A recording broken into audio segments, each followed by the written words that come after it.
बहादुरी की बात अगर हमारा आदमी करे तो उसका ढोल पीटना चाहिए, इतनी जोर से पूछना चाहिए कि पूरी दुनिया को पता चले और उसको भी पता चले और उस आम आदमी को भी पता चले कि हमारा आदमी जहां बैठा है 100 करोड़ सनातनियों के दबाव में भारतीय संसदीय इतिहास में वो घटना घटी है जो बहुत कम लोग जानते हैं।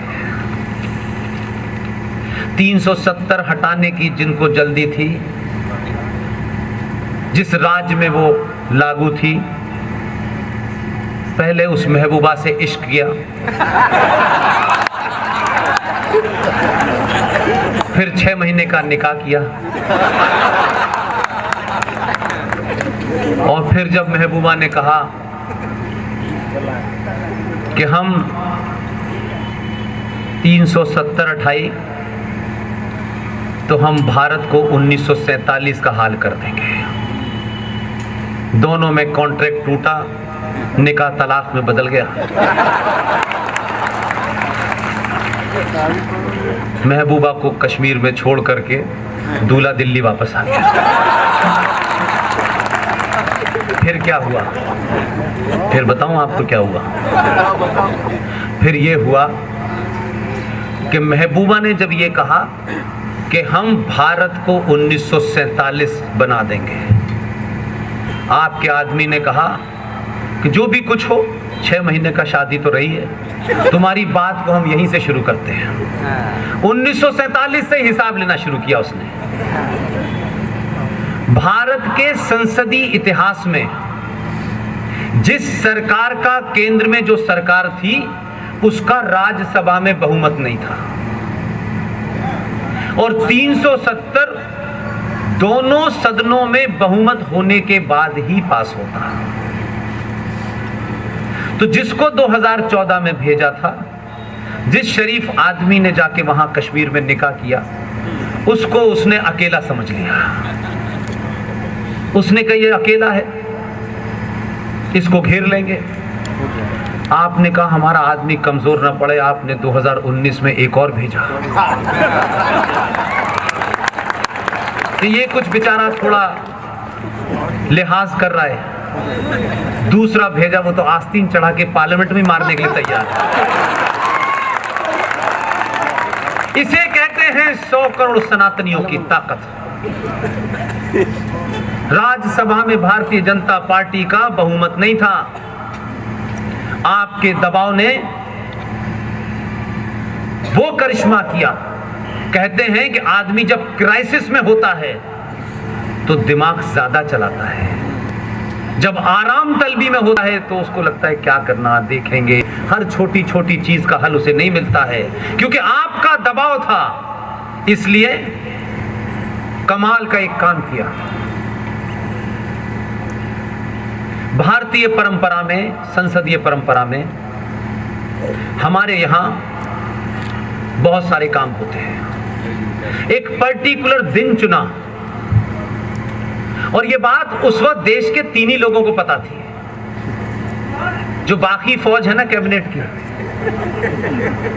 बस वो उनसे कहा हाजिरी होनी चाहिए पार्लियामेंट में और नहीं कुछ होना चाहिए। कानों कान पता नहीं था किसी को। और वो शख्स इतना खिलाड़ी आपने भेजा है, इतना खिलाड़ी है, उसके आपके ये कमी थी वो कमी थी।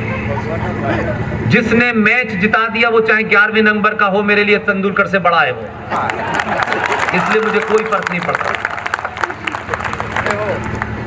राज्यसभा में बिल लाया, बिल शुरू किया, और फिर वो मुद्रा आपने देखी होगी, और उसके बाद राज्यसभा में वोटिंग हुई।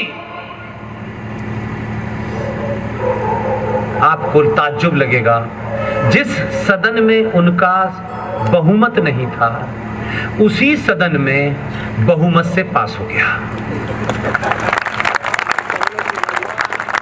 जो 46 साल के युवा थे वो पीछे मुड़ के देख रहे थे, कहां गए वो लोग। बहुत देर तक समझ में नहीं आया। जब पास हो गया तो काफी लोगों से, मीडिया से पूछा, उन्होंने कहा हम देखते हैं।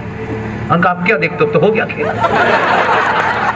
आपके आदमी ने, इसलिए मैं कह रहा हूं इसे सीरियस, इसको जारी रखिए। और ये आपसे नहीं कह रहा, मेरी आवाज जहां तक जाए, बहादुरों को चुनिए, कायरों को मत चुनिए।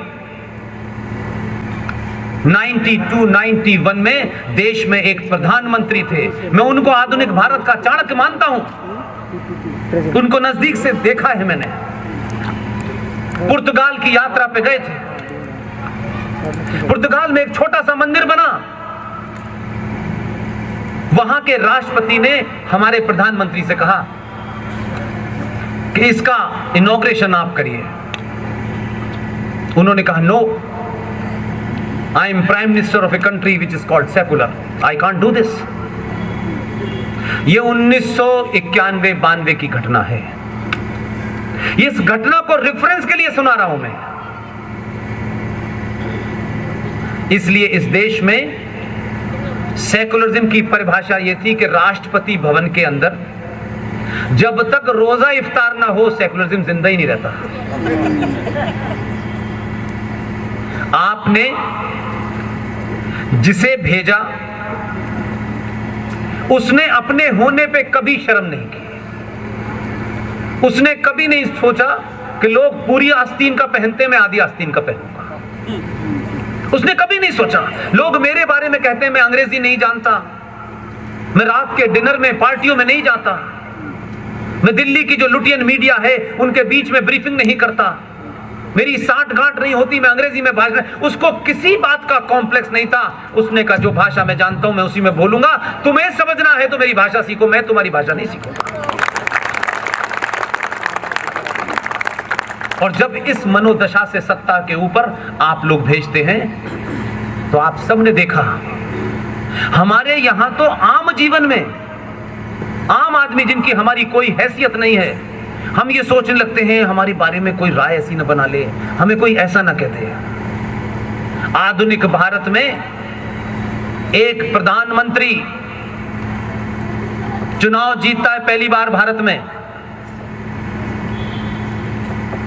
भूटान जाता है, नेपाल जाता है, नेपाल में पशुपतिनाथ मंदिर के अंदर प्रधानमंत्री की हैसियत में अंदर जाता है, बाहर निकलता है तो लगता है कोई संत महात्मा निकल के आया है। पूरे कपड़े देखिए, टीका तिलक देखिए, उसको इस बात की चिंता नहीं थी कि लोग मेरे बारे में क्या कहेंगे। उन्हें कहा, तुमको जो कहना है कहो, मैं वही करूंगा जो मुझे करना है। इसलिए दुनिया में परेशानी है कि ये एक आदमी जो आया है, ये एक आदमी खतरनाक नहीं है, इसने 100 करोड़ को खतरनाक बना दिया है। देश की सत्ता नहीं बदली है, देश की राजनीति नहीं बदली है, इस देश के राष्ट्रवादियों का मिजाज बदल गया है। इसलिए शाहीन बाग पैदा हो रहे हैं। इसलिए शाहीन बाग से घबराइए मत, वो आपकी कमजोरी जानता है।